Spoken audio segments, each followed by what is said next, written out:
സതീഷേട്ടാ, എന്താ സതീഷേട്ടാ കണ്ടിട്ട് മിണ്ടാണ്ടോണ്? കുട്ടു, അമ്മ ഹോസ്പിറ്റലാണ്.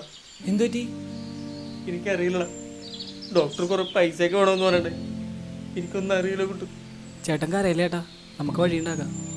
ഞാൻ കുറെ പേര് പൈസ വെച്ചാ, പക്ഷെ ആരും പൈസ ഇല്ല. എല്ലാരും വിചാരിച്ചിരിക്കണത് കുടിക്കാനായിട്ടെന്ന്. ഇതെല്ലാം ചേട്ടൻ്റെ തെറ്റ് തന്നെയാണ്. ചേട്ടൻ ഒരാളും പൈസ ഇല്ലാത്തതിൻ്റെ കാരണം എന്താണെന്നറിയോ? ചേട്ടൻ്റെ കുടി. ചേട്ടൻ്റെ ഒട്ടുക്കത്ത മദ്യപാനം കൊണ്ട് തന്നെയാണ് ചേട്ടൻ ഒരാൾ പോലും 5 പൈസ തരാത്തത്.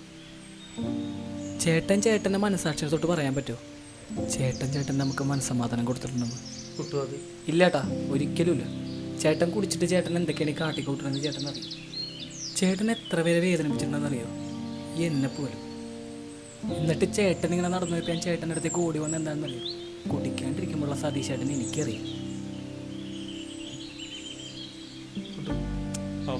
ഒന്നുമില്ല, ഞാനുണ്ട് ചേട്ടനോട്. എത്ര പൈസ വന്നാലും ഞാൻ അടച്ചോളാം. ചേട്ടൻ ഇങ്ങോട്ട് വാ.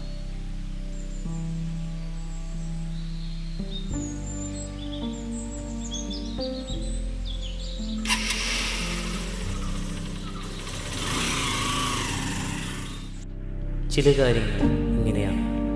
നമ്മൾ പ്രതീക്ഷിക്കാത്ത ആളുകളായിരിക്കും നമ്മളെ സഹായിക്കുന്നത്.